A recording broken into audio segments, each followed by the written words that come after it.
Fantasy football is a community, whether that is a community of 12 in a home league where you've known everyone for years, or a community of thousands scattered across the globe. The key to all of that is the commissioner. They are the ones who set the tone, who adjudicate the disputes, and ultimately are responsible for how much of a community the league actually is. Joining me today is Joey Wright, the community engagement manager for Footballguys, to talk about the importance of community, the role of the commissioner, and how commissioners everywhere can level up their leagues right now. And that is next on the other side of the stomp on Dynasty Compass.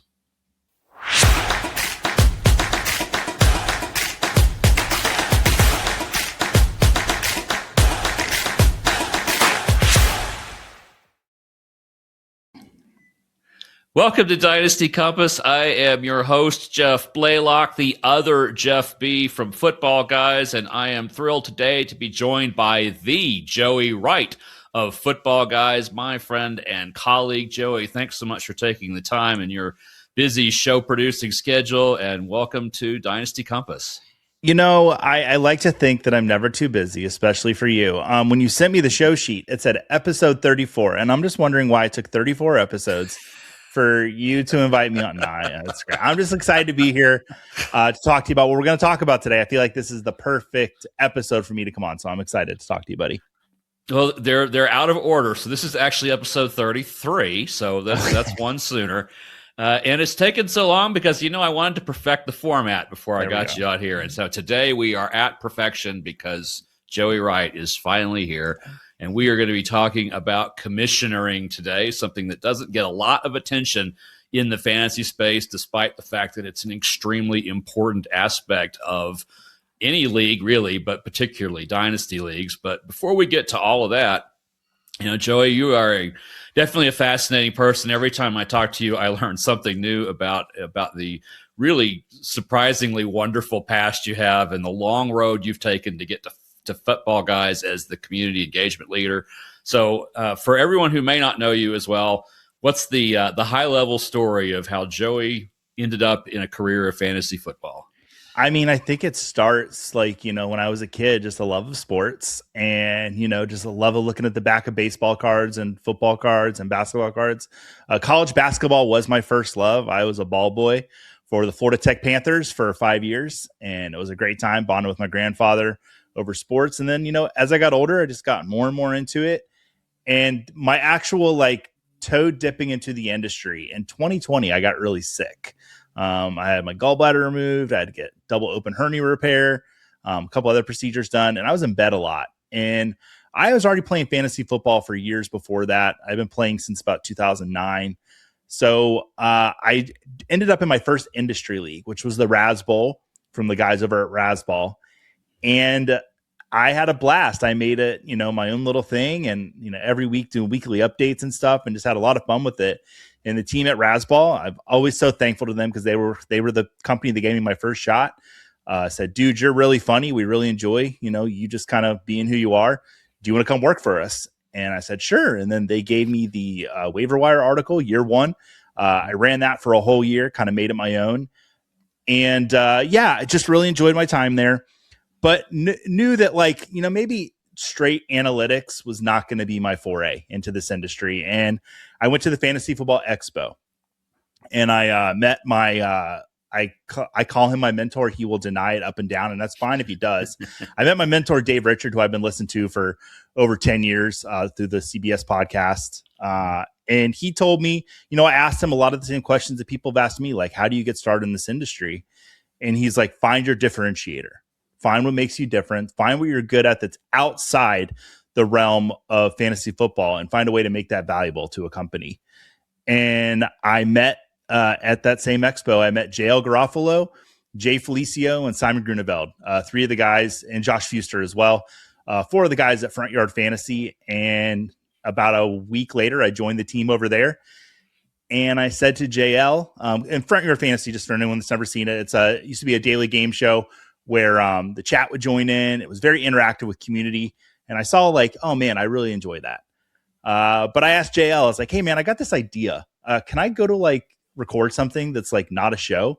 and I went to the park and I recorded some starts and sits, and I did it in like a little funny character.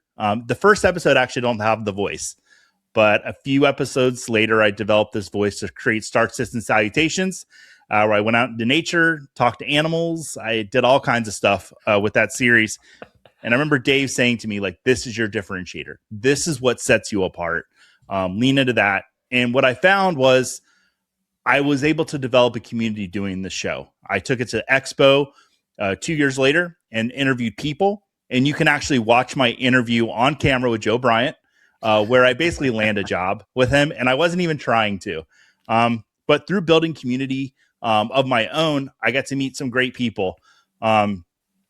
Dave Kluge, Jeff Bell, Alfredo Brown, who were already at Footballguys. And they really kind of put the good word in for Joe for me as well. And Joe brought me on at the end of the 2022 season. And then said, oh, by the way, in 5 days, we're going to be in Las Vegas for a company retreat. We'd love for you to attend. And I was just like, let me see. And made it happen.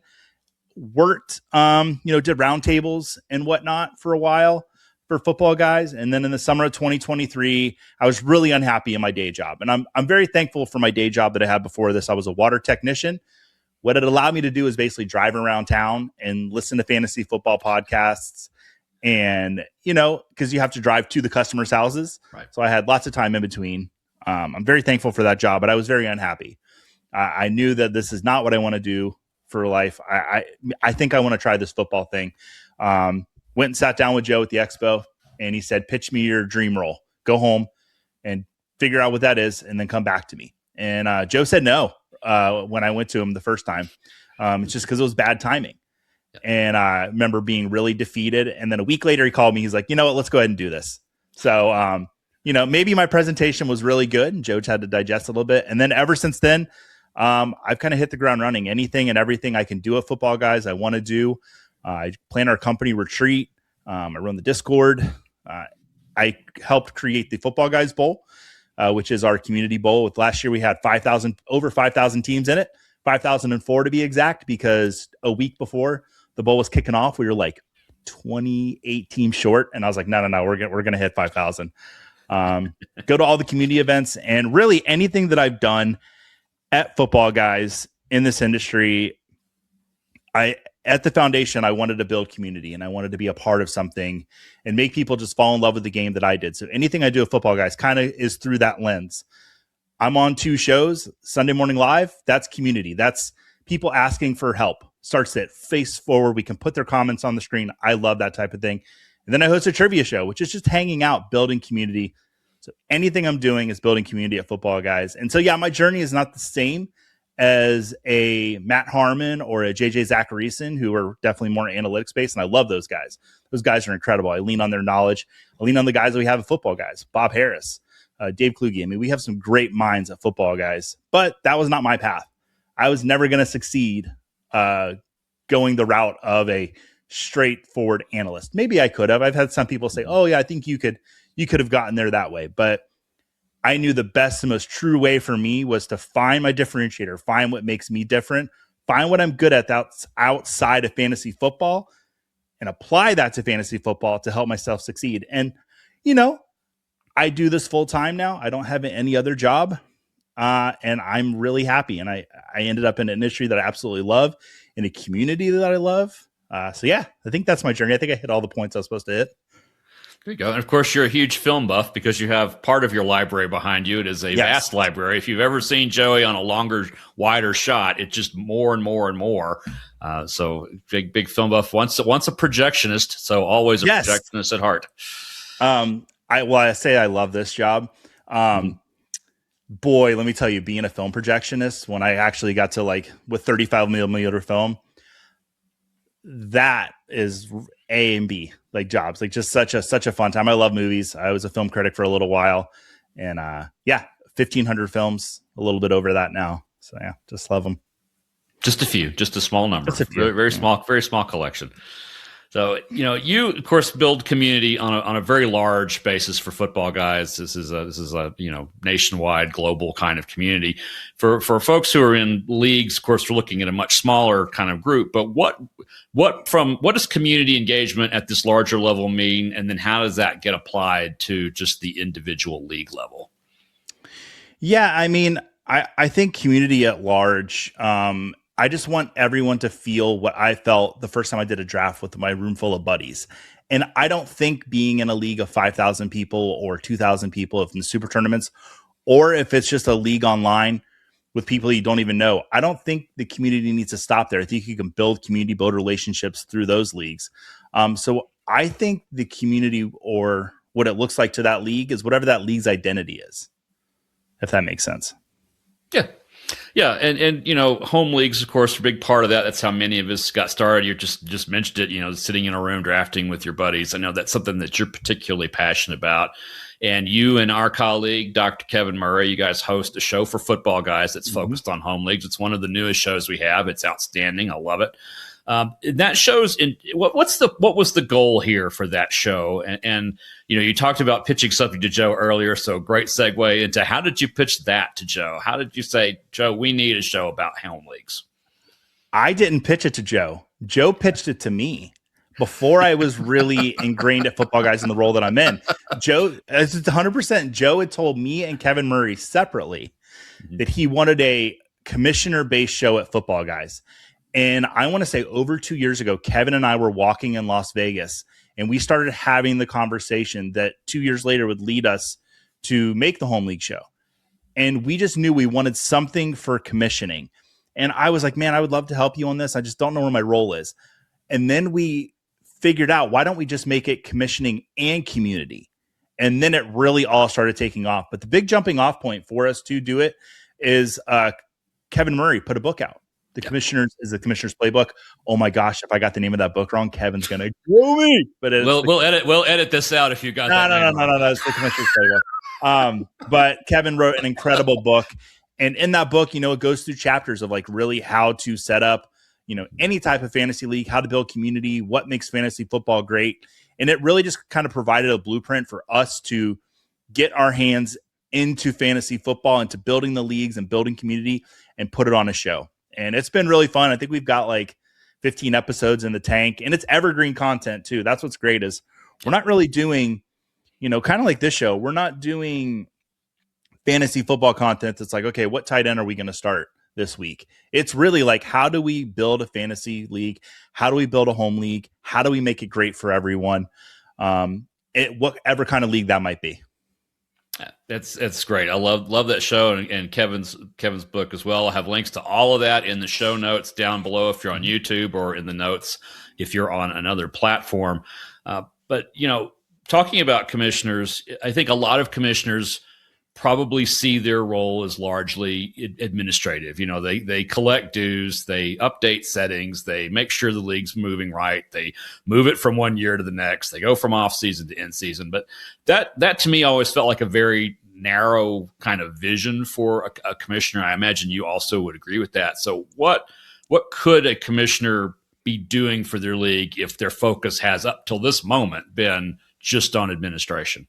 Yeah, I think in any type of a job, if you're in leadership and you try to do it all yourself, you're probably not going to have a lot of fun if you're doing administrative stuff. And fantasy football is supposed to be fun. I think one of the greatest things that a leader of a fantasy football league can do, and that's the commissioner, is delegate some roles out.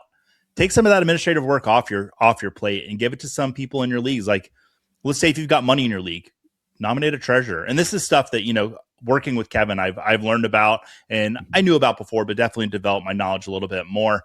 But when you give some of those administrative duties away, it allows you to kind of be a little bit more of a party planner, which I think is kind of a fun attitude to have as a commissioner, to make that league engaging in every single aspect possible. But that doesn't mean that you need to have parties every week. Communicate with your league, find out what the identity of your league is, and do everything you can to make sure that league identity is matched in everything you do. So if you're like, let's say you're a league where everybody's local, let's think, and we'll talk more on this stuff as well. But think of going on like a destination draft, like and the destination might just be an hour away.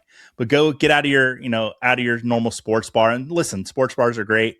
I do a lot of my drafts there, but it's fun to go do a beach draft every now and then. I live close to the beach, or if you're in the mountains, go to the mountains, get a cabin, and just do a fantasy draft there. Get a fire going. Find out what the identity of your league is, and just try to match every single aspect of your league to that. Yeah, what does that look like? So what are the aspects that we're talking about? I mean, when you've got a community and a league that's really working well, like let's say you were going to parachute into a league. If you looked around, how would you know that league's got that sense of community? It's got that identity presented in across all of its aspects.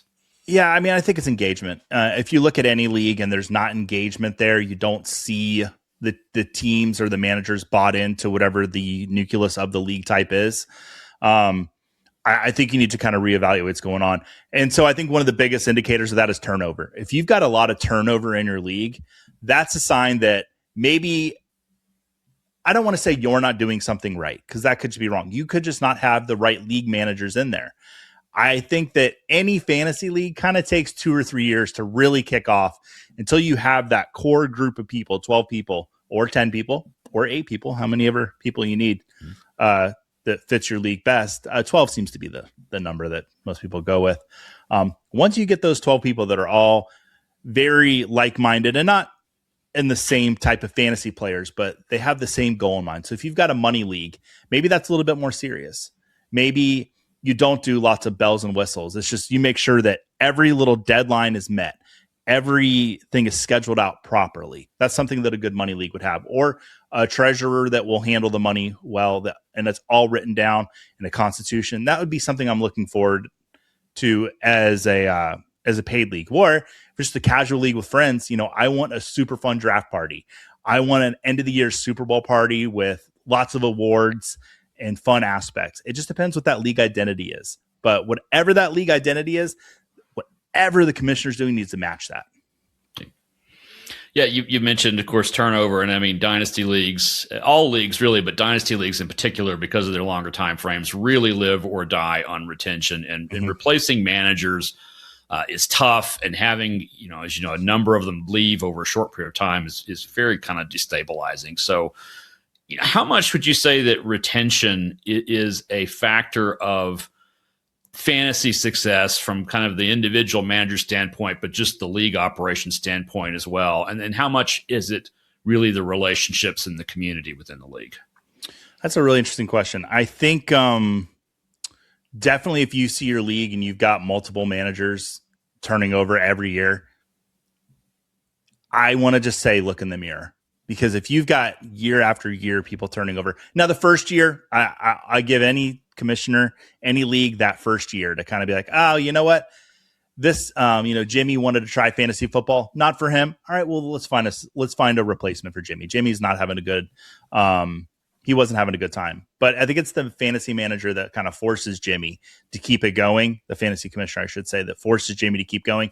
That's where you can kind of get some stale leagues going. It's I kind of alluded to it earlier, but that basic question is like, is this league going to be serious or is it going to be fun? And there can be both. Yeah, both is a tightrope. It's the one I do try to walk on it, because I find there's a combination of seriousness that keeps people committed and fun that keeps people committed, and trying to find that balance between them is always a challenge. It's one that I try to walk. But, and a lot of the leagues that I have are not based around longtime friends. We're not based around geography. I'm here kind of on an island in Albuquerque, New Mexico. I left Austin, which I'd been in for 25 years. So my circle of folks I can have in a home league is not big enough for a home league. And many of them don't play fantasy football. So that's also a bit of an issue when you're trying to make a fantasy football league. So how do you kind of take that energy from your buddies at the cabin in the mountains doing that draft and put it into a league where everybody is somewhere else? Maybe nobody really knows anybody. You may know 1 or 2 people in the league, but there's not a central core cluster of friends who have been together for a long time. Yeah, I mean, That's tough. Like my main home league, I've had going for over 15 years. I've known the guys since I was 16. That has community already built into it before it even started. But I'm going to just be honest. My strongest dynasty league is with 11 people that I met 2 years ago. Like, and I some of them knew each other beforehand, and I knew one of the guys, and that's how I got the invite into it. But it's just, having good communication, honestly, is what kind of built that league up. There were some common interests that we would continue to talk about and through the off season. So that definitely helps having some common interests in there. But one thing we did was we established a forum outside of a league chat where we had different topics we could talk about. And we started kind of already building putting like the foundation of what would be a community, if you want to call it.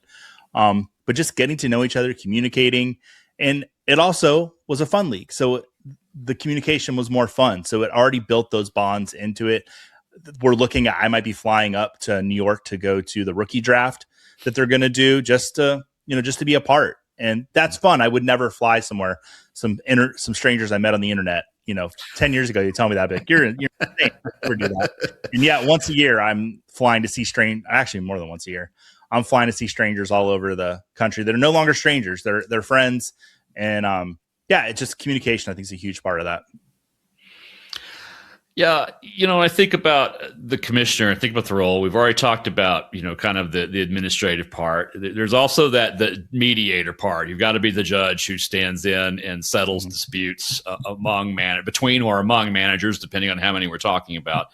And then, the party planner, the social chair aspect of it. And that view for me is kind of a bit unrefined. It's just sort of these three kind of roles. And I may get much more refined after this conversation today as we talk through all this. But is that also kind of how you see the roles of commissioners? You've got kind of the administrative hat, you've got the judge and jury hat, and then you've got the social chair or party planner hat. Yeah, I want to commend you on something, because if I needed to kind of refine it and break it down into three categories, I probably couldn't do better than what you did there. Being an administrator, making sure that you've got all the rules, all the settings are lined up correctly, the draft time is right, all the boring stuff, if you want to call it. That's a huge part of it. Being a mediator, listen, you're going to have league disputes. We'll get into it in a little bit. I think one of the best things you can do with league disputes is have a league constitution where everything is laid out for you. So it's very easy to be a mediator. Hey, these are the rules. This is how things are.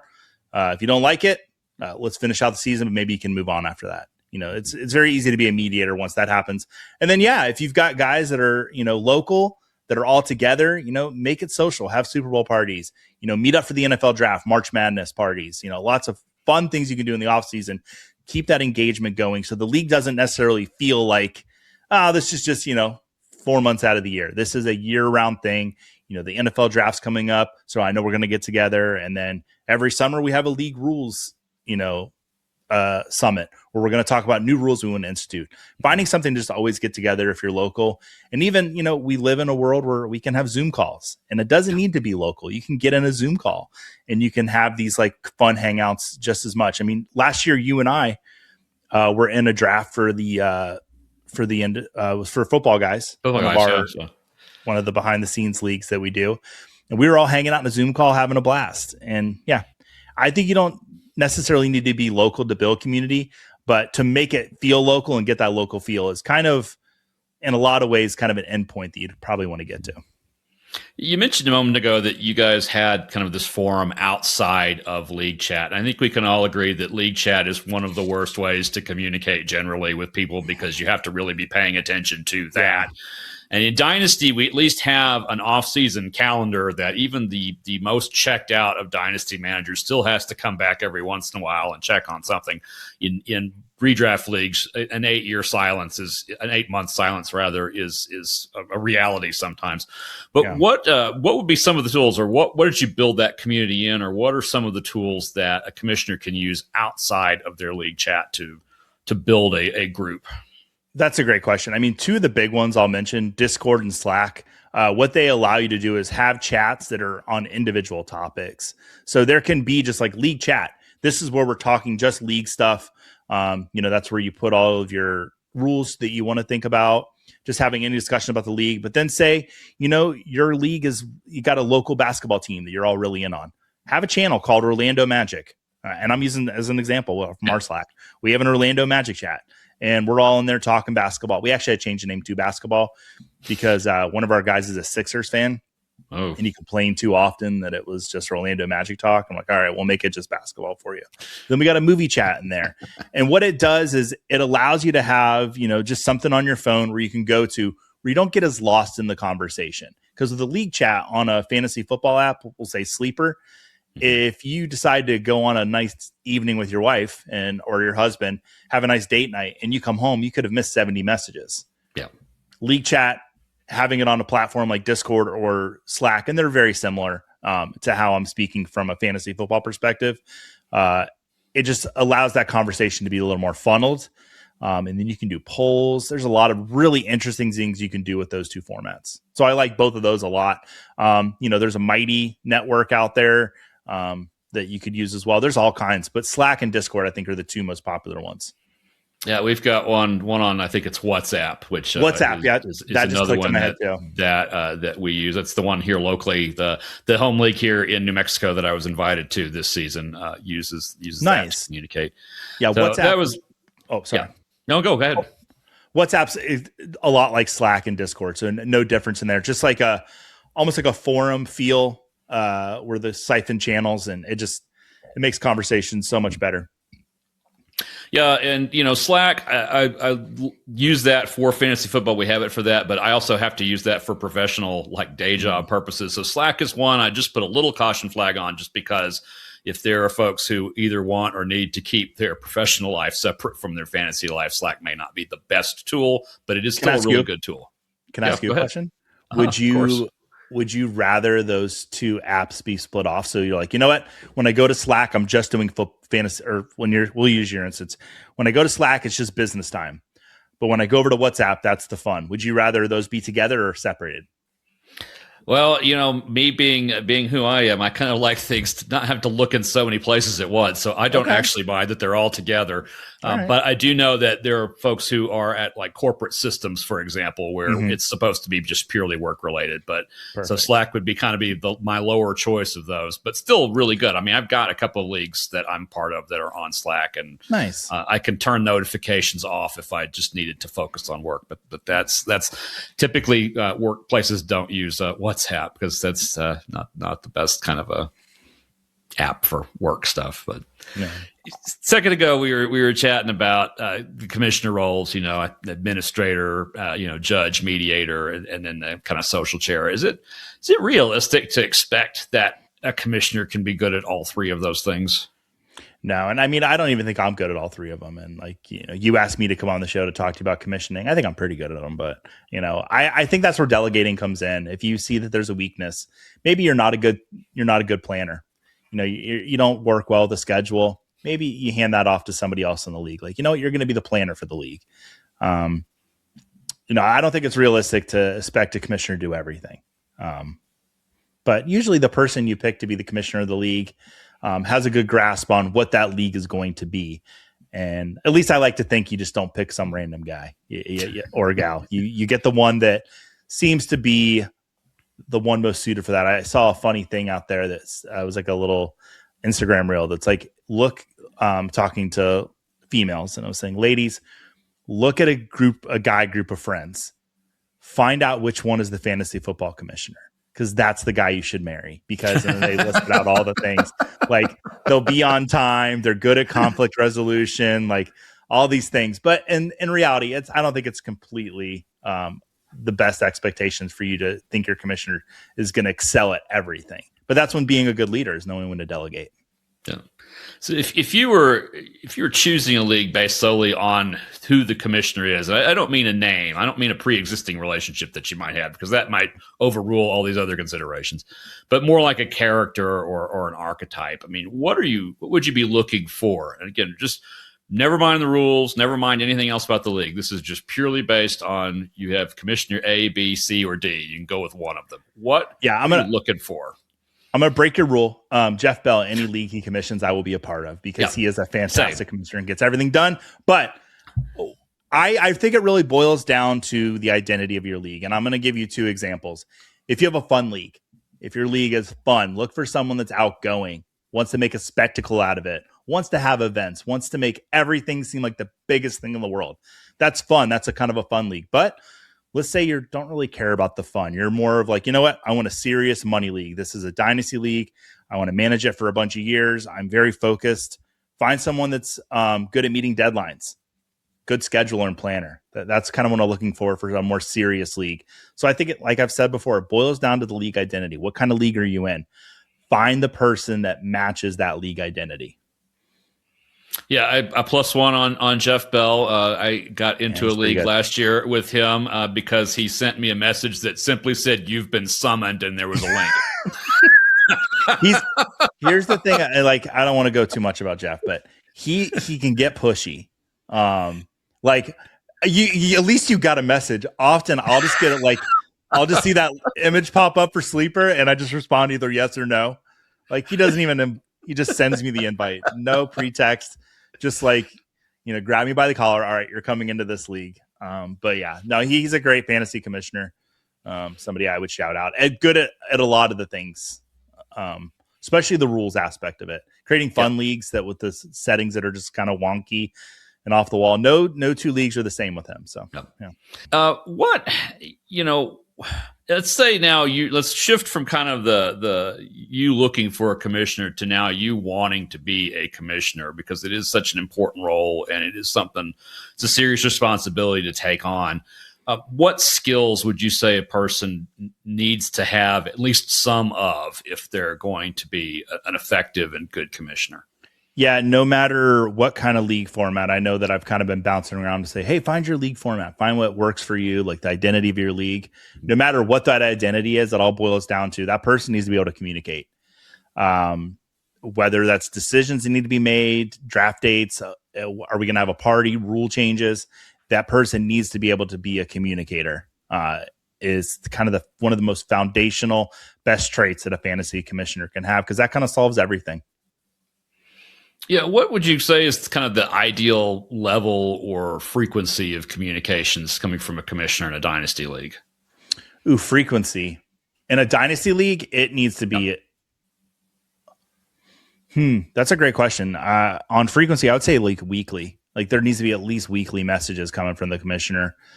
If there's not already engagement, if there's a lot of chatter and engagement already, I think it's just monitoring that chat to make sure it's, everything's good. Did I miss anything? But I think like any good commissioner, you're probably hearing from them at least once or twice a week. Yeah, it doesn't have to be about football. Actually, I'm sure in some leagues you probably reached out about Oscars to some of your league mates, because that's something that you would be able to talk about. See, my home league, they don't like talking about movies. They don't like talking about movies. Yeah. Well, I guess when the Magic and the Sixers play, at least have something there. Like play. Yeah, exactly. No, they're cool and stuff, but they're, it's like Joey sees everything and they don't, and so maybe I do they'll say, oh, well, I thought this was great. Well, did you guys see all the movies? And maybe I need to calm down on that. So,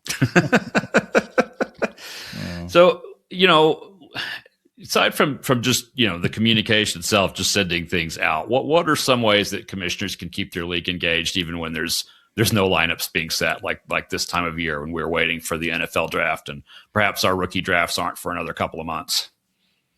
Yeah, I mean, if you've got no weekly lineups going on right now, I mean, look at what's going on in the offseason. There was March Madness, got WrestleMania, NFL draft get together. There's all kinds of events, and it cannot even just be birthdays. You got a league member birthday, throw them a birthday party.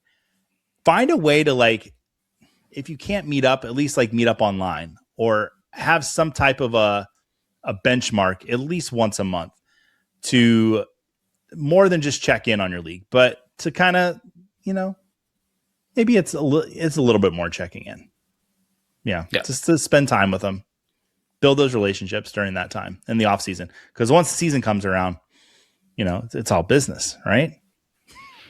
Yeah, I think there's kind of a natural tendency for commissioners to send sort of league-wide communications or something to everybody. And it's important, at least in my mind, to sometimes you just reach out individually to somebody and take all those other names off the distribution. and just chat with them, see what's going on. Especially if it's a situation where you haven't heard from them in a little while, if they haven't been checking in, I mean, just see what's going on in their lives. Not to be nosy or anything like that, but just to let them know you care about them and see if there's something you can do for them. And as a good league member, the more you communicate with your league mates, let's see, we all want to win our fantasy leagues, right? Like we're in it for community to have fun, but at the end of the day, we want to win. Yeah. And somebody you're communicating with, when it comes down to trades, like, listen, I talk to this guy a lot more. It might be easier to make a trade with that person because you get to know their tendencies and you've got a good relationship with them. Exactly. I mean, winning your league and rubbing it into the faces of everyone else is much fun if you have a relationships with the other people you're rubbing their faces with. If you don't know who they are, there's not much value in gloating, right? That's true. So of course, in many leagues, there's the money part. What would your advice be to commissioners who have, and this to me is the worst part of it, you have to cajole your league mates to pay their dues for the year. How do you keep that cajoling at a minimum and still get the money to come in? It doesn't need to be that way. You have clear deadlines. You can't draft until you pay. If you make your money deadline, the money's due by draft day, you need to be able to be paid up to be able to draft. Put that in your constitution. That is a set in stone rule. It can solve some of those problems. You might lose somebody year 1 or year 2, but by year 2, year 3, you've got a good solid group of people that are going to pay their stuff on time. Because there's nothing worse than like waiting on a collection or not getting paid out when you win. Like, let's be honest. Yep. And that's good for the managers too in the other league. Like to know that, okay, if I ever win this league, I'm going to get paid out right away. And then the money's being taken care of. Also, another thing you can do in Dynasty, no future pick trades until you pay for that year. So if you're wanting to get a 2027 pick, you have to pay for 2027 before you're allowed to trade for those picks. Makes everything just a lot better across the board. And there's great services out there that can manage your money if you don't feel like doing it. League Safe's one of them. So yeah, we've mentioned League Safe on this show a couple of times. I guess the other question though is there a dollar figure that you have to have? I mean, there's obviously leagues where you don't pay anything, and there's leagues where you pay a lot of things. Is there any kind of a sort of magic number that's low enough to keep everyone engaged, but high enough to keep people engaged, but low enough not to drive anybody out the door? Man, I don't know, because that's a great question. I think it really matters of who the people are in the league. For me, if I'm paying in a money league to keep me engaged, like I don't really need to have the money to stay engaged in a league. I just like to win leagues.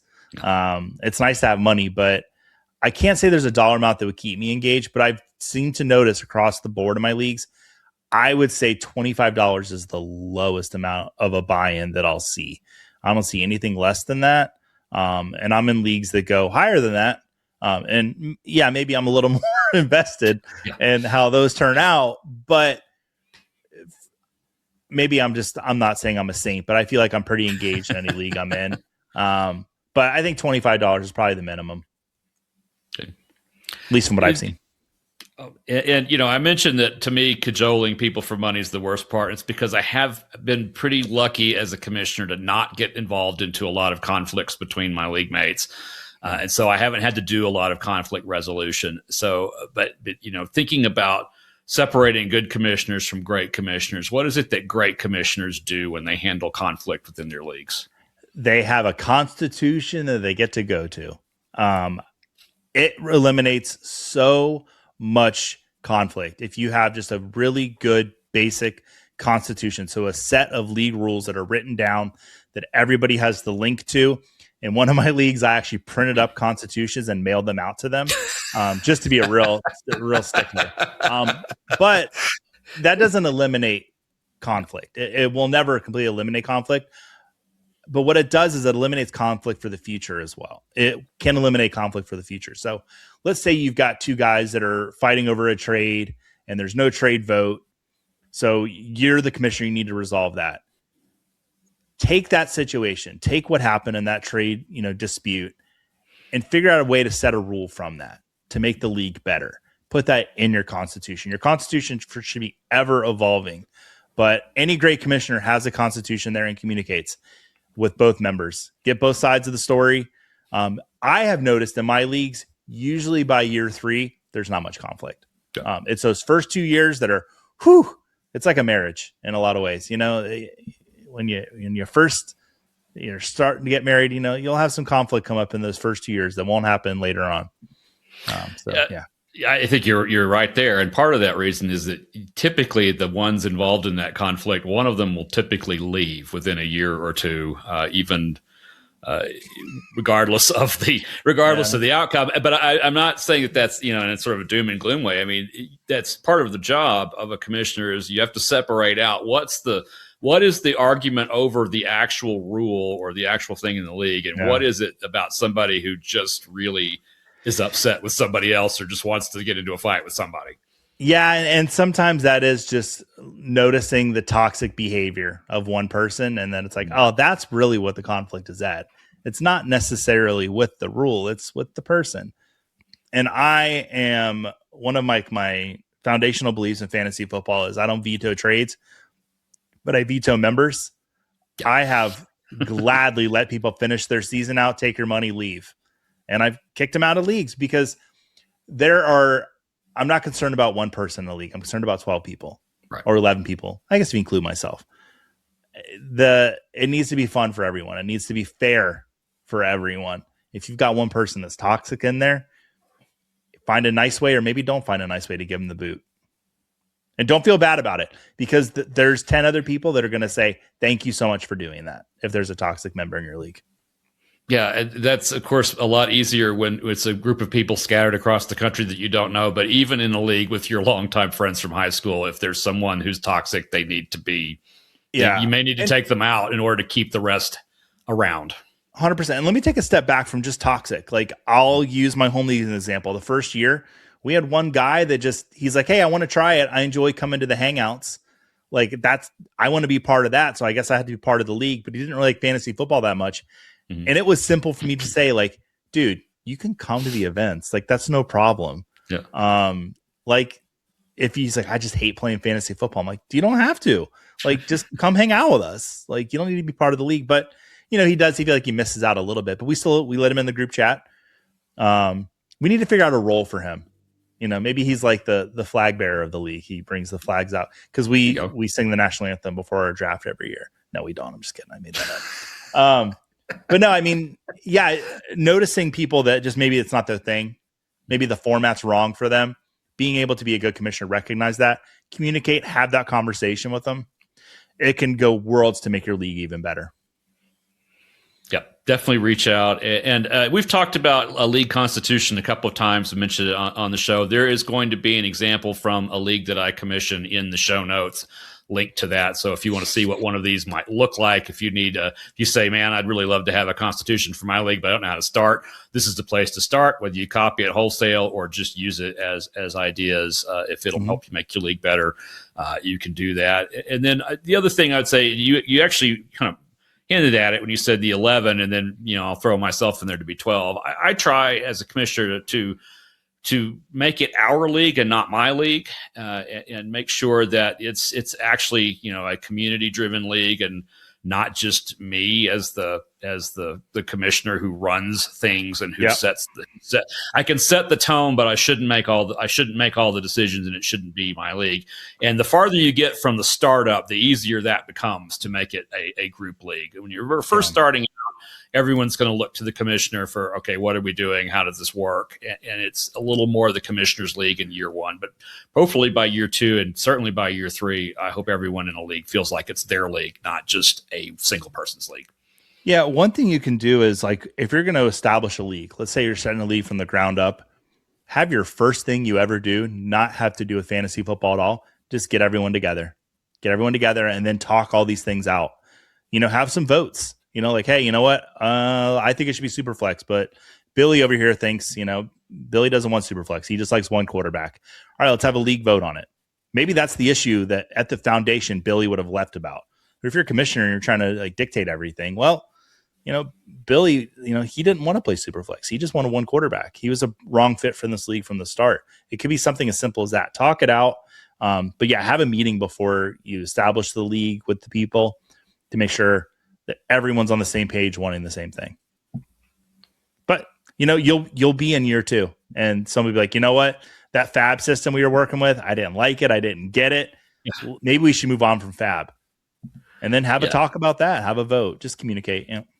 Yeah, I try to have surveys, anonymous surveys at the end of every season, so the league mates can say what they like and didn't like about the league. And in one league I had, or several leagues I do this, I had options of, it's the greatest thing ever, and there's 3 options in the middle, and then there's I absolutely hated it. And on a couple of rules in the league, I got all 5 answers from top to bottom. So that means I've got some talking to do and some conversations I need to have with the league to try to get a better direction, because clearly some of those provisions are all over the place. And we don't need perfect alignment, but I think it's better if you have a fairly aligned league that you're all doing.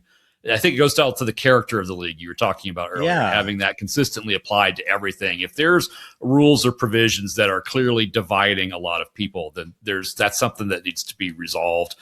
You don't, as a commissioner, don't let that fester, and don't just let it sort of sit there, because it will conceivably wreck the league later if it's not addressed now. And even if someone hates a rule, if you have the conversation with them, they may say, okay, I get the rule, I don't like it, but I get it. And it's part of what makes us work. But props to you for having a process in place where they could, that anonymous survey, where they could go in, they could complain, because that tells you right there, well, this is a problem. We either eliminate this or find a common ground that makes sure that everyone works. And I don't know what that issue was, but hopefully it worked out. Not yet, but we're working on it. Okay, there you go. We're working on it. If I were, as a commissioner, if I wanted to level up my league, we've already mentioned a big one, which is the Constitution, and the second big one, which is do stuff that's outside of fantasy football as part of your league. Yeah. But what would be some other ideas for a commissioner who wants to level up their league and the community they have in it? Yeah, so I mean, we've mentioned a bunch of stuff that would actually level your league up already today, but a couple things. So you're saying you're wanting the league to be more involved. Maybe you just need a little more juice from it. So if it's a money league, maybe you have the discussions about, hey, let's increase the pot. Maybe let's introduce a progressive pot.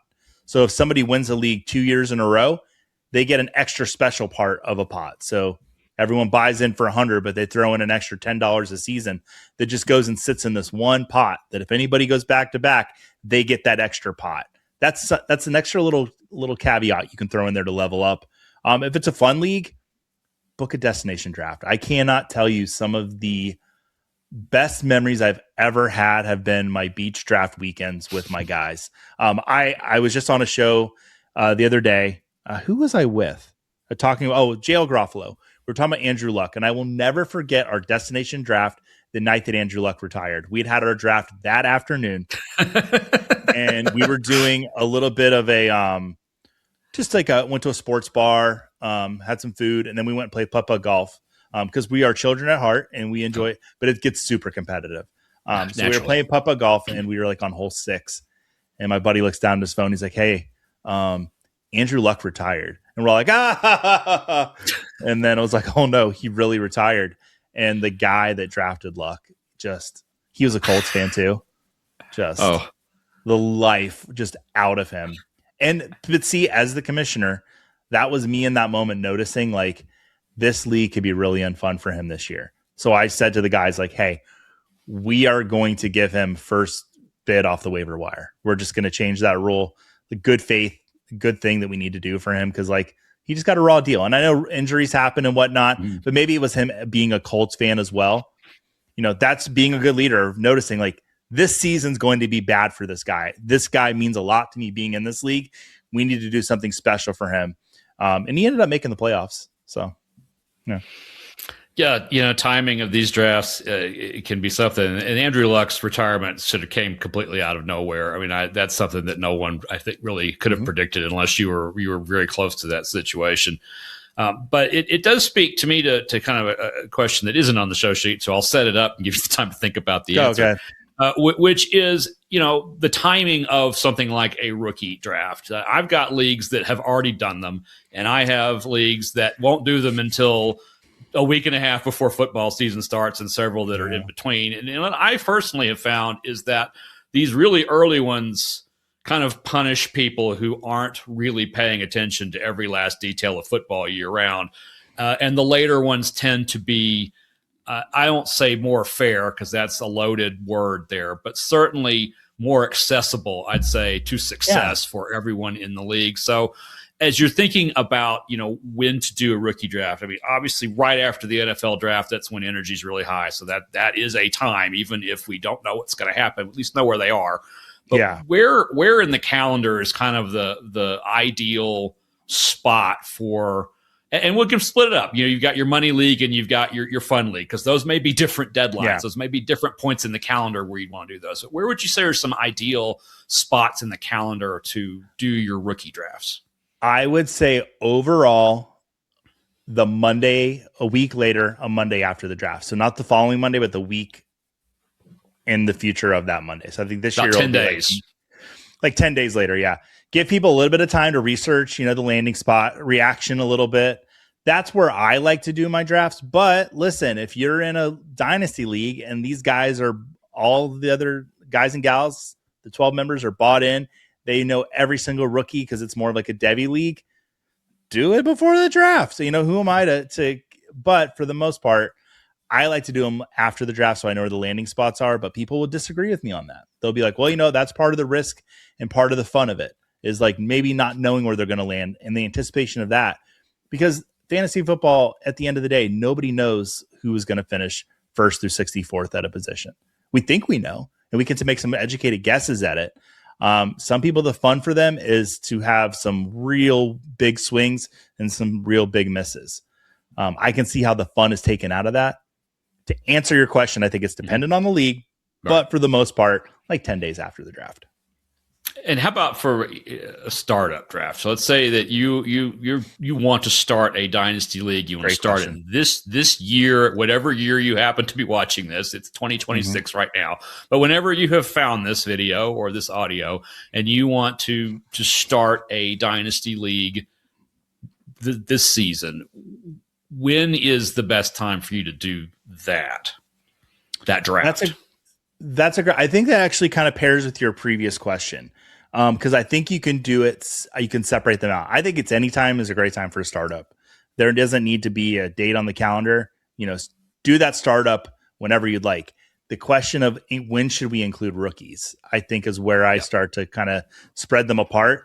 And let's say, things are not tempers, but like emotions are high. Everyone's having a good time. In March, around March Madness, you're like, you know what? Let's do a startup draft in March. But we don't know where these rookies are going to be yet. What you can do is choose a designated position, like make it an IDP league, but nobody takes defensive players. And any defensive player taken will constitute as a rookie pick. So the first defensive player taken will be the rookie 101, the second, the 102. Mm-hmm. And I know a lot of leagues use kicker, and I just didn't want to like push against the kicker thing. Unless you like, I hate kickers. I don't like them in leagues. We use kickers when we do our startups to designate their rookie position. But that's a way that you can have two startup drafts in 1 year. You can have your startup for the veterans, players that are already in the league, and then a draft later on of just rookies. You can also draft the rookies with the veterans. That's something I really don't like to do. Yeah, I don't either. Just sticking to startups here for a second, because it's something we really haven't talked about, but it is a really critical aspect of this. You have to start somewhere.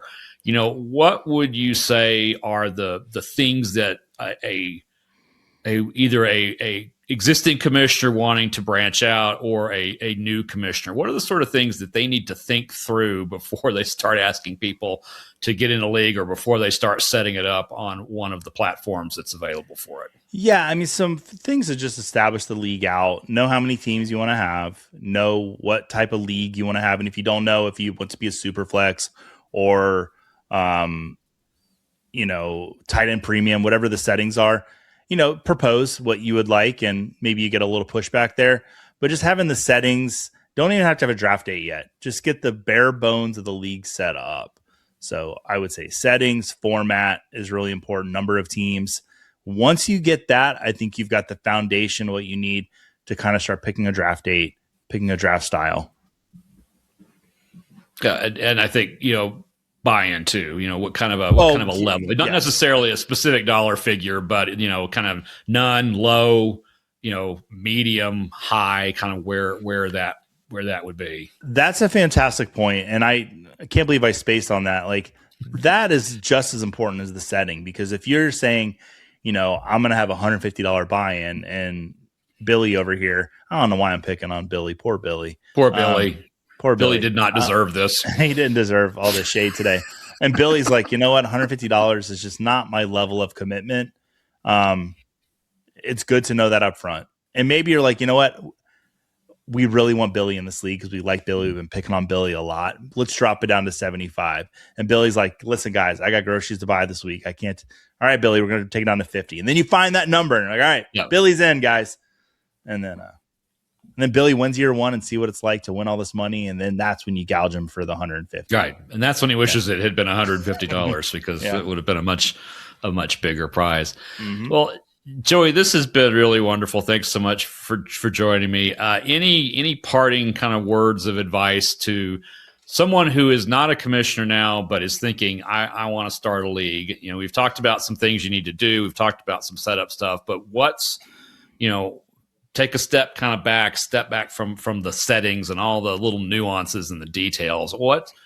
What's the advice you have for someone who wants to be a commissioner and sees this and wants to go out and start a league of their own? Yeah. Oh, movie title. There it is. Yeah, thanks very much. 3 things.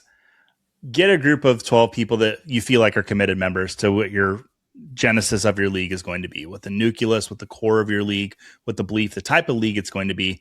Find 11 other people or 10 other people, how many other people that match that same type of mission. Make sure you pay your dues on time, because so much trouble comes from not paying your dues on time.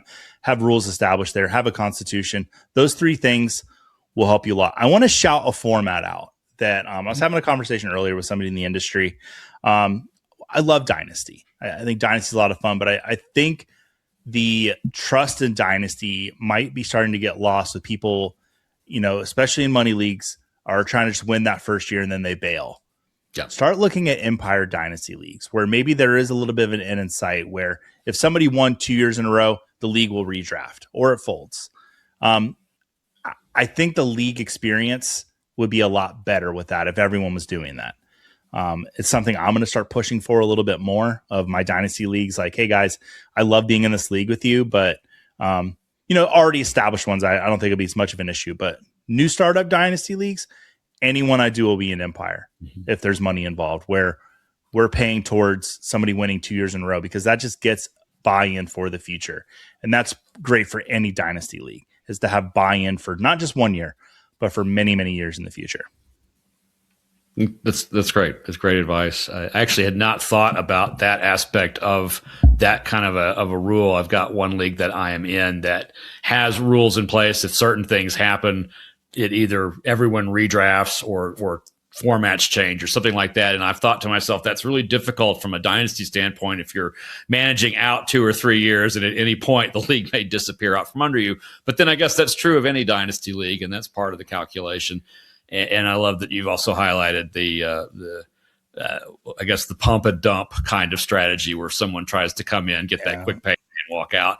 Hopefully you have picked 11 guys or 11 people, not just guys, 11 people who wouldn't do that. That's not their motivation. But particularly as you get into some of the higher stakes leagues, that there is that risk of someone going all in for year one and then packing it up. So things like requiring prepayments of future dues if you're trading draft picks away, this Empire concept, those are some great ways of keeping that behavior tamped down a little bit, aside from just straight up, choosing the people who are in part of the league with you.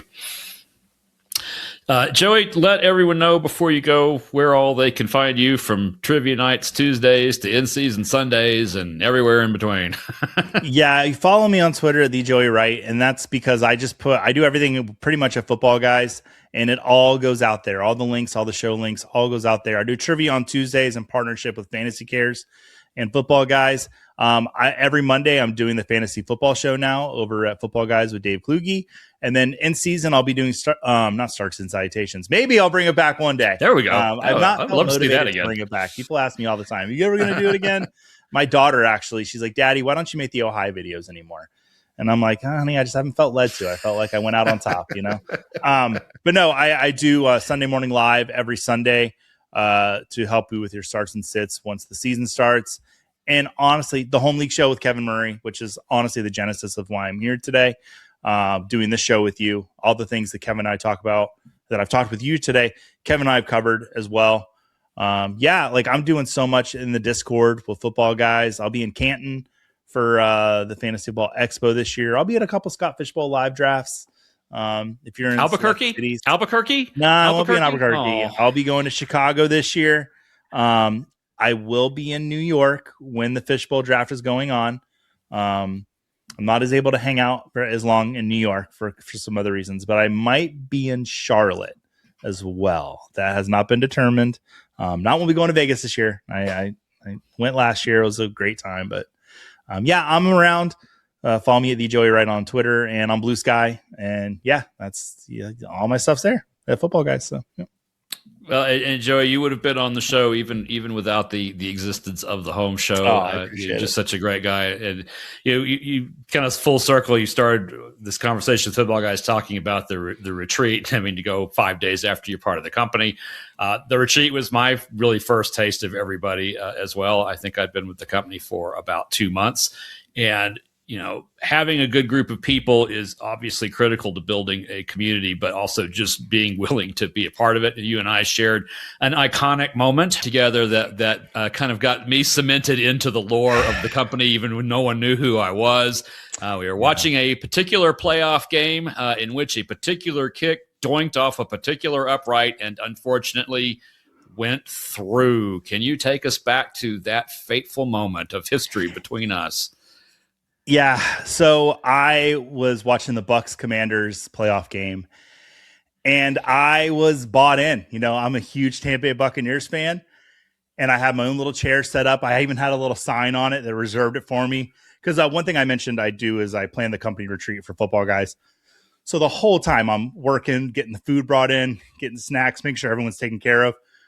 But this was the one time that I was like, hey, guys, if I could just watch the Bucks game, that's all I really want to do is just be in for my game. And so I was, and at the end, the kick went through for the Commanders. And there was the moment was immortalized through a photo. And Jeff decided, you know what? That photo was so good. I'm going to put it on a pillow. And you can see, that's all right. There's Jeff. And then there's me as I see it doinked through. Doinked through, yeah. Crushing moment for me. Jeff, I'll have you know this pillow, because we didn't know where to put it. My daughters, I have a 9-year-old and a 6-year-old.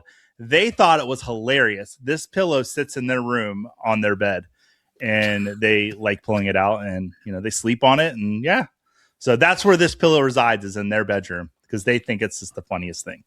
I did too. It's why I brought it to the subsequent fantasy, the subsequent retreat that we had for Football Guys as a white elephant gift, that while you did not select it originally, despite the fact that I'd put it in a Tampa Bay Buccaneers branded bag, I don't know. I was to attract your attention, but you wound up with it anyway. I'm sure the baffled person who got it was happily the weird thing is, I'm not going to call out who it was, but they wanted to keep it. And I just thought they'd give it to me. I paid them $25 for the pillow. That was more than I paid for it. I could get you another one from the same place I got that one. Yeah, no. It's so, because like I mentioned, the retreat, I'm so focused on everyone else. I was just grabbing a bag and opening it up and look, okay, what's in here? I wasn't even looking. And then everyone's like, Joey, there's a Bucks bag there. And I have used that bag. I use it when I go grocery shopping. I can grab a couple things, put the stuff in there. Yeah.